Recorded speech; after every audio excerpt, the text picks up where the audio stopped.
ओम नमः शिवाय। हर हर महादेव। प्यारे भक्तों, आज है फाल्गुन मास की 21वां दिन और आज आप सभी श्रवण करेंगे श्री शिव महापुराण की 21वें दिन की महापुण्य फल प्रदान करने वाली कथा। हे भगवान, आपकी कथा कहने वाले, सुनने वाले, हुकार भरने वाले सभी भक्तों की हर मनोकामना को पूर्ण करें। हर हर महादेव। ऋषिगण बोले, हे सूत, हे सूत, हे महाभाग, हे व्यास शिष्य, आपको नमस्कार है। हे तात, कृपा पूर्वक आपने हम सभी को जो कथा सुनाई है यह निश्चित ही आश्चर्यजनक है। हे तात, मुनि के चले जाने के पश्चात भगवान विष्णु ने क्या किया और नारद जी कहाँ गए, वह सब आप हम लोगों को बताए। व्यास जी बोले, उन ऋषियों की बात सुनकर पौराणिकों में श्रेष्ठ तथा बुद्धिमान सूत जी नाना प्रकार की सृष्टि करने वाले शिव का स्मरण करके कहने लगे। सूत जी बोले, हे महर्षियों, मैं उन नारद मुनि की इच्छा अनुसार वहाँ से चले जाने पर भगवान शिव की इच्छा से माया विशारद श्री हरि ने तत्काल अपनी माया प्रकट की। उन्होंने मुनि के मार्ग में एक विशाल 100 योजन विस्तार वाले अद्भुत तथा अत्यंत मनोहर नगर की रचना की। भगवान ने उसे अपने वैकुंठ लोक से भी अधिक रमणीय बनाया था।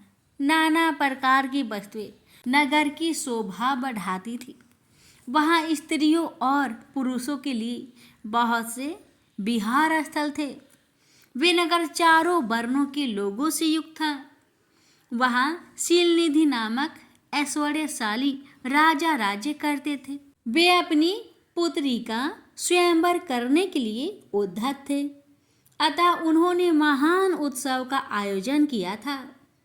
उनकी कन्या का वरण करने के लिए उत्सुक हो चारों दिशाओं से बहुत से राजकुमार आए थे, जो नाना प्रकार की वेशभूषा तथा सुंदर शोभा से प्रकाशित हो रहे थे। उन राजकुमारों से वह नगर भरा पूरा दिखाई देता था। ऐसा राजनगरों को देख नारद जी मोहित हो गए। वे कौतुकी कामशक्त नारद राजा शीलनिधि के द्वार पर गए। मुनि श्रेष्ठ नारद को आया देखकर राजा शीलनिधि ने उन्हें श्रेष्ठ रत्नमयी सिंहासन पर बिठाकर उनका पूजन किया। तत्पश्चात राजा ने श्रीमती नामक अपनी सुंदरी कन्या को बुलाकर उससे नारद जी के चरणों में प्रणाम करवाया। उस कन्या को देखकर नारद मुनि चकित हो गए और बोले, हे राजन, यह देव कन्या के समान सुंदरी तथा महाभाग्यशालिनी कन्या कौन है? उनकी यह बात सुनकर राजा ने हाथ जोड़कर कहा, हे मुनि, यह मेरी पुत्री है। इसका नाम श्रीमती है। अब इसके विवाह का समय आ गया है। यह अपने लिए सुंदर वर चुनने के निमित्त स्वयंवर में जाने वाली है। इसमें सब प्रकार के शुभ लक्षण लक्षित होते हैं।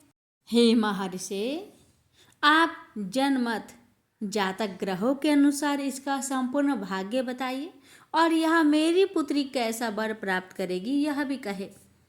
राजा के इस प्रकार पूछने पर काम से विहल हुए मुनिश्रेष्ठ नारद उस कन्या को प्राप्त करने की इच्छा मन में लिए राजा को संबोधित करके यह वाक्य बोले, हे भूपाल, आपकी यह पुत्री समस्त शुभ लक्षणों से संपन्न, परम सौभाग्यवती, धन्य और साक्षात लक्ष्मी की भांति समस्त गुणों की आधार है। इसका पति निश्चय ही भगवान शंकर के समान वैभवशाली, सर्वेश्वर, किसी से पराजित ना होने वाला वीर, काम विजयी तथा संपूर्ण देवताओं में श्रेष्ठ होगा। ऐसा कहकर राजा से विदा लेकर इच्छा अनुसार विचारने वाले नारद मुनि वहाँ से चल दिए। वे काम के वशीभूत हो गए थे। शिव की माया ने उन्हें विशेष मोह में डाल दिया था। वे मुनि मन ही मन सोचने लगे कि वे इस राजकुमारी को प्राप्त कैसे करेंगे। स्वयंवर में आए हुए नरेशों में से छोड़कर यह एकमात्र मेरा ही वरण कैसे करे। समस्त नारियों को सौंदर्य सर्वथा प्रिय होता है। सौंदर्य को देखकर ही वह प्रसन्नतापूर्वक मेरे अधीन हो सकती है, इसमें संचय नहीं है। ऐसा विचार कर काम से विहल हुए मुनिवर नारद भगवान विष्णु का रूप ग्रहण करने के लिए तत्काल उनके लोक में जा पहुँचे। वहाँ भगवान विष्णु को प्रणाम करके वे यह वचन बोले, हे भगवान, मैं एकांत में आपसे अपना सारा वृत्तांत कहूँगा।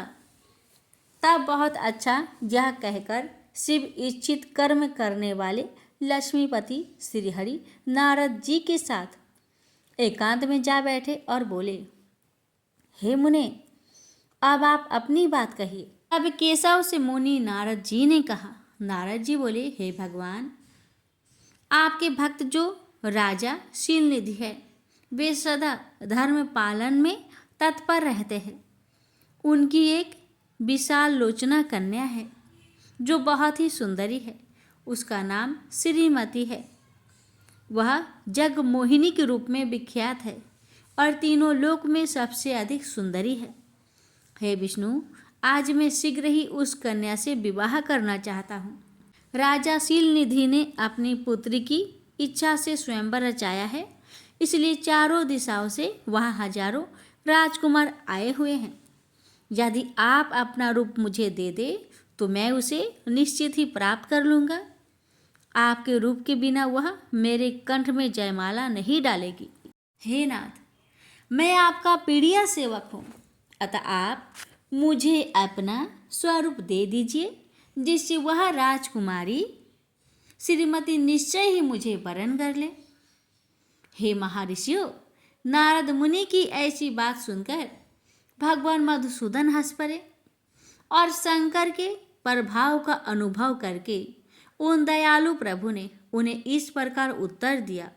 विष्णु भगवान बोले कि हे मुने, आप अपने अभीष्ट स्थान को जाइए, मैं उसी तरह आपका हित साधन करूँगा, जैसे श्रेष्ठ वेद अत्यंत पीड़ित रोगी का हित करता है, क्योंकि आप मुझे विशेष प्रिय हैं। ऐसा कहकर भगवान विष्णु ने नारद मुनि को मुख तो बानर का दे दिया और शेष अंगों में अपने जैसा स्वरूप देकर वे वहाँ से अंतर्ध्यान हो गए।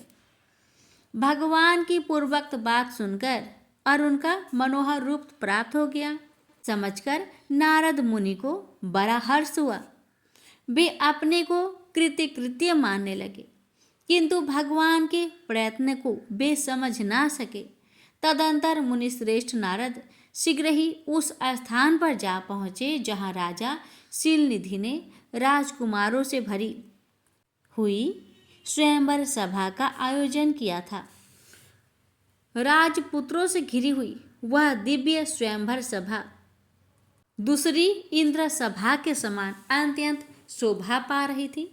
नारद जी उस सभा में जा बैठे और वहाँ बैठकर प्रसन्न मन से बार बार यही सोचने लगे, मैं भगवान विष्णु के समान रूप धारण किए हूँ, अतः वह राजकुमारी अवश्य मेरा ही वरण करेगी, दूसरे का नहीं। मुनिश्रेष्ठ नारद को यह ज्ञात नहीं था कि मेरा मुँह कुरूप है। उस सभा में बैठे हुए सभी मनुष्यों ने मुनि को उनके पूर्व रूप में ही देखा। राजकुमार आदि कोई भी उनके रूप परिवर्तन के रहस्य को न जान सके। वहाँ नारद जी की रक्षा के लिए भगवान रुद्र के 2 गण आए थे, जो ब्राह्मण का रूप धारण करके गूढ़ भाव से वहाँ बैठे थे। वे ही नारद जी के रूप परिवर्तन के उत्तम भेद को जानते थे। मुनि को कामावेश से मूढ़ हुआ जानकर वे दोनों गण उनके निकट गए और आपस में बातचीत करते हुए उनकी हंसी उड़ाने लगे। देखो, नारद का रूप तो निश्चित ही भगवान विष्णु के समान श्रेष्ठ है, किंतु मुख बानर के समान विकट, महाभयंकर, काम मोहित ये व्यर्थ में ही राजपुत्री को प्राप्त करने की इच्छा कर रहे हैं। इस प्रकार की कपटपूर्ण बातें कहकर वे नारद का उपहास करने लगे। मुनि तो काम से विहल थे, अतः उन्होंने उनकी यथार्थ बात भी अनसुनी कर दी। वे मोहित हो उस श्रीमती को प्राप्त करने की इच्छा से उसके आगमन की प्रतीक्षा करने लगे। इस बीच स्त्रियों से घिरी हुई वह सुंदरी राजकन्या अंतपुर से वहां आई। अपने हाथ में सोने की सुंदर माला लिए हुए वह शुभ लक्षणा राजकुमारी स्वयंवर के मध्य भाग में लक्ष्मी के समान खड़ी हुई अपूर्व शोभा पा रही थी। उत्तम व्रत का पालन करने वाली वह भूप कन्या हाथ में माला लेकर अपने मन के अनुरूप वर का अन्वेषण करती हुई सारी सभा में भ्रमण करने लगी। नारद मुनि का भगवान विष्णु के समान शरीर और बानर जैसा मुख देखकर वह कुपित हो गई और उनकी ओर से दृष्टि हटाकर प्रसन्न मन से दूसरी ओर चली गई। स्वयंवर सभा में अपने मनोवांछित वर को न देखकर वह दुखित हो गई। राजकुमारी उस सभा के भीतर चुपचाप खड़ी रह गई और उसने किसी के गले में जयमाला नहीं डाली। इतने में राजा के सामने वेशभूषा धारण किए भगवान विष्णु वहां आ पहुंचे। किन्हीं दूसरे लोगों ने उनको वहां नहीं देखा, केवल उस कन्या ने ही उन्हें देखा। भगवान को देखते ही उस परम सुंदरी राजकुमारी का मुख प्रसन्नता से खिल उठा। उसने तत्काल ही उनके कंठ में वह माला पहना दी। राजा का रूप धारण करने वाले भगवान विष्णु उस राजकुमारी को साथ लेकर तुरंत अदृश्य हो गए और अपने धाम में जा पहुंचे। इधर सब राजकुमार श्रीमती की ओर से निराश हो गए। नारद मुनि तो काम वेदना से आतुर हो रहे थे, इसलिए वे अत्यंत विहल हो उठे। तब वे दोनों वृप रूपधारी ज्ञान विशारद रुद्रगण काम विहल नारद जी से कहने लगे, हे नारद, हे मुने, आप व्यर्थ ही काम से मोहित हो रहे हैं और सौंदर्य के बल से राजकुमारी को पाना चाहते हैं। बानर के समान अपना घृणित मुख तो देख लीजिए। उन रुद्रगणों का यह वचन सुनकर नारद जी को बड़ा विस्मय हुआ। वे शिव की माया से मोहित थे। उन्होंने दर्पण में अपना मुख देखा। बानर के समान अपना मुख देखकर वे तुरंत ही कुपित हो उठे और माया से मोहित होने के कारण उन दोनों शिवगणों को वहां यह श्राप दे दिया कि तुम दोनों ने मुझ ब्राह्मण का उपहास किया है, अतः तुम दोनों ब्राह्मण के वीर्य से उत्पन्न राक्षस हो जाओ। ब्राह्मण की संतान होने पर भी तुम्हारे आकार राक्षस के समान ही होंगे। इस प्रकार अपने लिए श्राप सुनकर ज्ञानियों में श्रेष्ठ वे दोनों शिवगण मुनि को मोहित जानकर कुछ नहीं बोले। वे सदा सब घटनाओं में भगवान शिव की इच्छा मानते थे, अतः उदासीन भाव से अपने स्थान को चले गए और भगवान शिव की स्तुति करने लगे। ऋषिगण बोले, हे महाप्राग, हे सूत, आपने बड़ी अद्भुत कथा का वर्णन किया है। भगवान शंकर की माया धन्य है। यह चराचर जगत उसी के अधीन है। भगवान शंकर के वे दोनों गण जब अपनी इच्छा से कहीं अन्यत्र चले गए, तब काम विहल और अपमान से क्रोध मुनि नारद ने क्या किया? सूत जी बोले, शिव की इच्छा से विमोहित उस राजकुमारी के प्रति विशेष आसक्ति होने के कारण अन्य अर्थ अनर्थ के ज्ञान से रहित मुनि ने उन दोनों को यथोचित श्राप देकर जल में अपना मुख और स्वरूप देखा। शिव इच्छा के कारण उन्हें ज्ञान नहीं हुआ और विष्णु के द्वारा किए गए छल का स्मरण करके दुख सह क्रोध में आकर वे उसी समय विष्णुलोक में जा पहुँचे। शिव की इच्छा से ज्ञान शून्य तथा समिधायुक्त जल रही अग्नि के समान क्रोध वे नारद विष्णु से अत्यंत अप्रिय व्यंग वचन कहने लगे। नारद जी बोले, हे हरे, तुम बड़े दुष्ट हो, कपटी हो और समस्त विश्व को मोह में डाले रहते हो। दूसरों का उत्साह तुमसे सहा नहीं जाता। तुम मायावी हो और तुम्हारा अंतकरण मलिन है। पूर्व काल में तुमने मोहिनी रूप धारण करके कपट किया, असुरों को बारूनी मदिरा पिलाई और उन्हें अमृत नहीं पीने दिया। छल कपट में ही रत रहने वाले हे हरे, यदि महेश्वर रुद्र दया करके विषना पी लेते तो तुम्हारी सारी माया उसी दिन समाप्त हो जाती। हे विष्णु, कपट पूर्ण चाल तुम्हें अधिक प्रिय है। तुम्हारा स्वभाव अच्छा नहीं है। भगवान शंकर ने तुम्हें स्वतंत्र बना दिया है। परमात्मा शंकर के द्वारा ऐसा करके अच्छा नहीं किया गया और तुम उनके प्रभाव बल को जानकर स्वतंत्र होकर कार्य करते रहते हो। तुम्हारी इस चाल ढाल को समझकर अब वे भगवान शिव भी पश्चाताप करते होंगे। अपनी वाणी रूप वेद की प्रामाणिकता स्थापित करने वाले महादेव जी ने ब्राह्मण को सर्वोपरि बताया है। हे हरे, इस बात को जानकर आज मैं बलपूर्वक तुम्हें ऐसी सीख दूंगा जिससे तुम फिर कभी कहीं भी ऐसा कर्म नहीं कर सकोगे। अब तक किसी तेजस्वी पुरुष से तुम्हारा पाला नहीं पड़ा था, इसलिए आज तक तुम निडर बने हुए हो।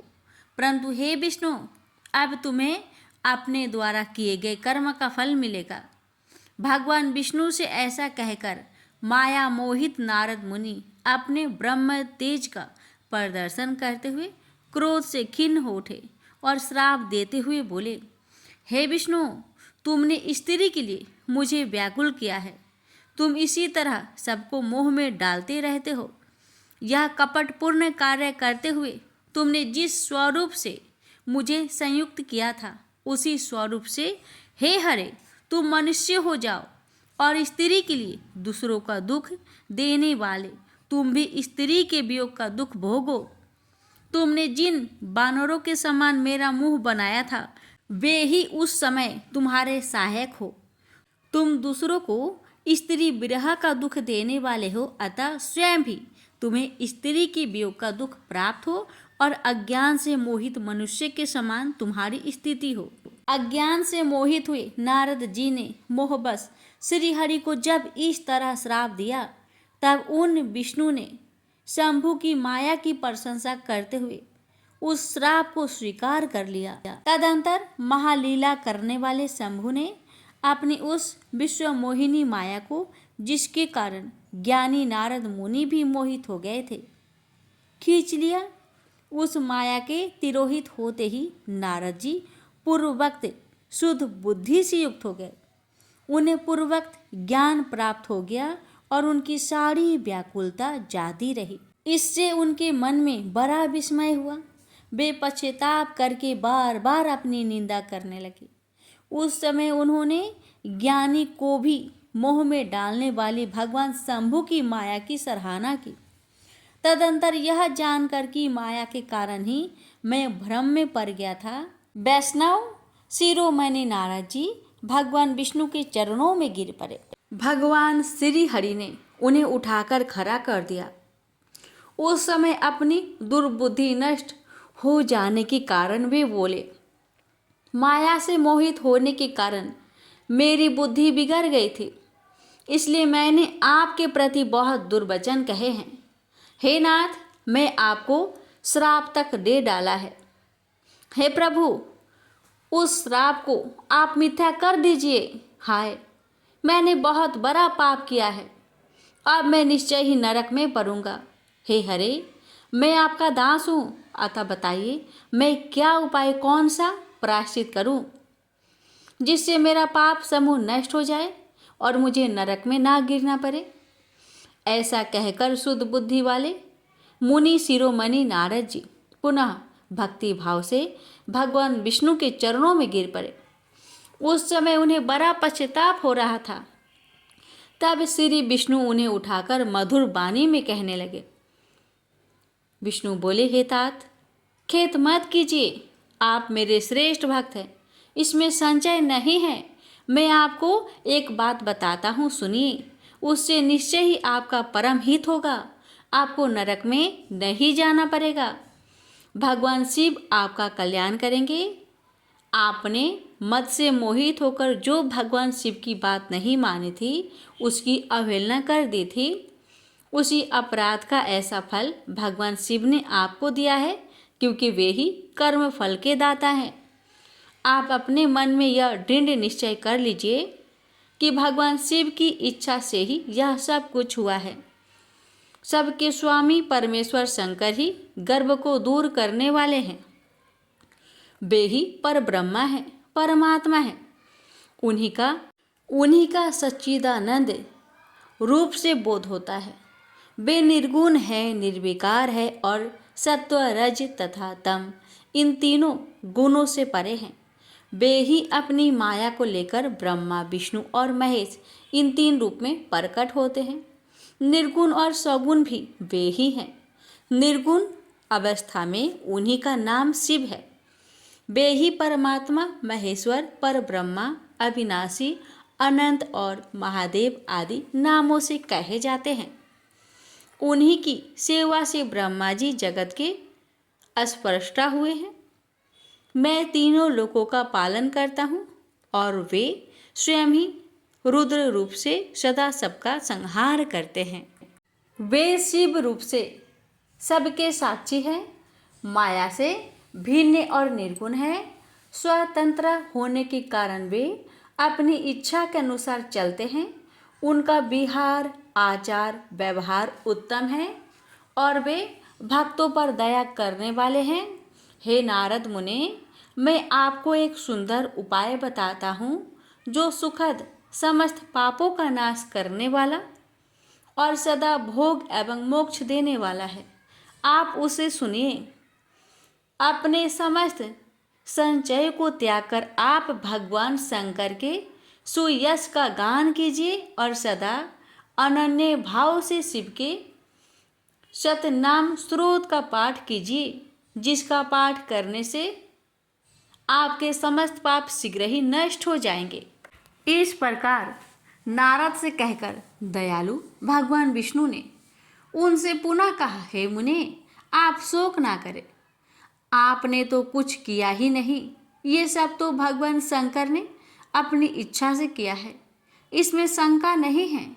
उन्होंने ही आपकी दिव्य बुद्धि का हरण कर लिया था। उन्होंने ही आपको काम का कष्ट भी दिया है और उन्हीं भगवान शंकर ने आपके मुख से मुझे यह श्राप भी दिलाया है। इस प्रकार उन्होंने संसार में अपने चरित्र को स्वयं प्रकट किया है। इसमें अन्य किसी का दोष नहीं है। वे मृत्यु को जीतने वाले, काल के भी काल और भक्तों का उद्धार करने में तत्पर रहने वाले हैं। मुझे शिव के समान अन्य कोई प्रिय नहीं है। वे ही मेरे स्वामी हैं, सुख और शक्ति देने वाले हैं। वे महेश्वर ही मेरे सब कुछ हैं। हे मुने, आप उन्हीं की उपासना करें, सदैव उन्हीं का भजन करें, उन्हीं की यश का श्रवण और गान करें तथा नित्य उन्हीं का अर्चना करें। हे मुने, जो शरीर, मन तथा वाणी से शंकर को प्राप्त कर लेता है वही पंडित है, ऐसा जानना चाहिए और वही जीवन मुक्त कहा जाता है। शिव नाम रूपी इस दवागिन से महापातक रूपी पर्वत अनायास से जलकर भस्म हो जाते हैं। यह पूर्णतया सत्य है, इसमें संदेह नहीं है। संसार में पापों के मूलभूत जितने भी प्रकार के दुख हैं, वे सर्वथा मात्र शिव पूजन से ही नष्ट हो जाते हैं। अन्य उपायों से उनका नाश संभव नहीं है। हे मुने, वो ही वैदिक है, वो ही पुण्य आत्मा है, वो ही धन्य है और वो ही बुद्धिमान है, जो सदा शरीर, वाणी और मन से भगवान शंकर के शरणों में चला जाता है। जिनके विविध प्रकार के धर्म कृत्य तत्काल फलोमुख फल देने वाले होते हैं, उनका पूर्ण विश्वास त्रिपुर के विनाशक शिव में होता है। महामुने, शिव की पूजा से जितने पाप नष्ट हो जाते हैं उतने पाप तो पृथ्वी में ही है ही नहीं। हे मुने, ब्रह्म हत्यादि पापों की अपरिमित राशियां भी शिव का स्मरण करने से नष्ट हो जाती है। ये मैं पूर्ण सत्य कह रहा हूँ। शिव नाम का कीर्तन करने वाले लोग ही शिव नाम की नौका से संसार रूपी सागर को पार कर जाते हैं। संसार का मूल पाप समूह है, उसका नाश नाम कीर्तन से निश्चित ही हो जाता है।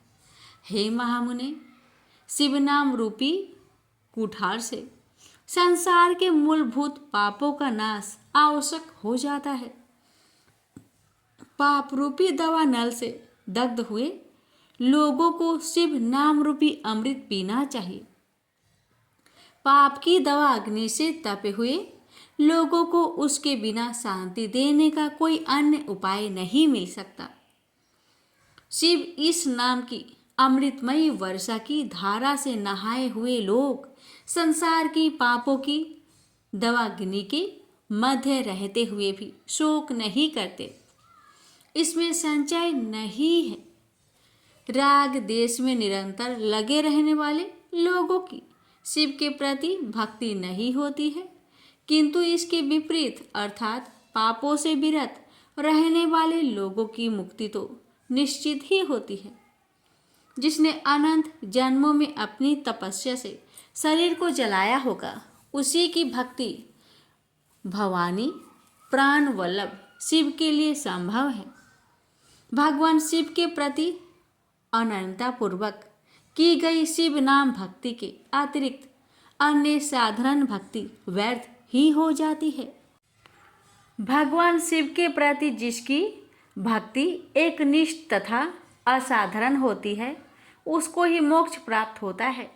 अन्य के लिए वह सुलभ नहीं है, ऐसा मेरा विश्वास है। अनंत पाप करने के पश्चात भी यदि प्राणी भगवान शंकर में भक्ति करने लगता है तो वह सभी पापों से निर्मुक्त हो जाता है, इसमें संदेह नहीं है। जिस प्रकार वन में दवागिन से वृक्ष जलकर भस्म हो जाते हैं, उसी प्रकार शिव भक्तों के पाप भी शिव भक्ति के प्रभाव से नष्ट हो जाते हैं। जो मनुष्य नित्य अपने शरीर को भस्म से पवित्र कर शिव की पूजा में लगा रहता है, वह महान कष्ट देने वाले संसार रूपी अपार सागर को निश्चित ही पार कर जाता है। ब्राह्मण का धन हरण करके और बहुत से ब्राह्मणों की हत्या करके भी जो मनुष्य विरूपाक्ष भगवान शंकर की सेवा में लग जाता है, उसे उन पापों से लिप्त नहीं होना पड़ता। संपूर्ण वेदों का अवलोकन करके पूर्ववर्ती विद्वानों ने यही निश्चय किया है कि भगवान शिव की पूजा ही संसार बंधन के नाश का उपाय है। हे मुने, आज से यत्न पूर्वक सावधान रहकर विधि विधान के साथ भक्ति भाव से नित्य जगदम्बा पार्वती सहित महेश्वर सदाशिव का भजन कीजिए। पैर से लेकर सिर तक भस्म का लेपन करके सम्यक रूप से आदर पूर्वक सभी श्रुतियों से सुने गए षड्क्षर शिव मंत्र ओम नमः शिवाय का जप कीजिए। प्रयत्न पूर्वक बताए गए नियमानुसार भगवान शिव के प्रिय रुद्राक्ष को धारण करके अत्यंत सद्भक्ति से ही सविधि मंत्र का जप करना चाहिए। नित्य शिव की ही कथा सुनिए और कहिए, अन्यथ यत्न करके बारंबार शिव भक्तों का पूजन किया कीजिए। परमाद से रहित होकर सदा एकमात्र शिव की शरण में रहिए, क्योंकि शिव के पूजन से ही निरंतर आनंद प्राप्त होता रहता है। हे मुनि श्रेष्ठ, अपने हृदय में भगवान शिव के उज्जवल चरण रविंद की स्थापना करके पहले शिव की तीर्थों में विचरण कीजिए। हे मुनि, इस प्रकार परमात्मा शंकर के अनुपम महात्म्य का दर्शन करते हुए अंत में आनंद वन काशी जाइए। वह स्थान भगवान शिव को बहुत ही प्रिय है। वहाँ विश्वनाथ जी का दर्शन करके भक्ति पूर्वक उनकी पूजा कीजिए। विशेषतः उनकी स्तुति वंदना करके आप निर्विकल्प संचय रहित हो जाइए। हे मुने, इसके बाद आपको मेरी आज्ञा से भक्ति पूर्वक अपने मनोरथ की सिद्धि के लिए निश्चय ही ब्रह्मलोक में जाना चाहिए। हे मुने, वहाँ अपने पिता ब्रह्मा जी की विशेष रूप से स्तुति वंदना करके आपको प्रसन्नता पूर्वक हृदय से बारंबार शिव महिमा के विषय में प्रश्न करना चाहिए। ब्रह्मा जी शिव भक्तों में श्रेष्ठ है। वे आपको अत्यंत प्रसन्नता के साथ भगवान शंकर का महात्म्य और सतनाम स्रोत सुनाएंगे। हे मुने, आज से आप शिव आराधना में तत्पर रहने वाले शिव भक्त हो जाइए और विशेष रूप से मोक्ष के भागी बनिए। भगवान शिव आपका कल्याण करेंगे। इस प्रकार प्रसन्नचित हुए भगवान विष्णु नारद मुनि को प्रेम पूर्वक उपदेश देकर शिव जी का स्मरण वंदन और सतवन करके वहाँ से अंतर्ध्यान हो गए। प्रेम से बोलिए हर हर महादेव।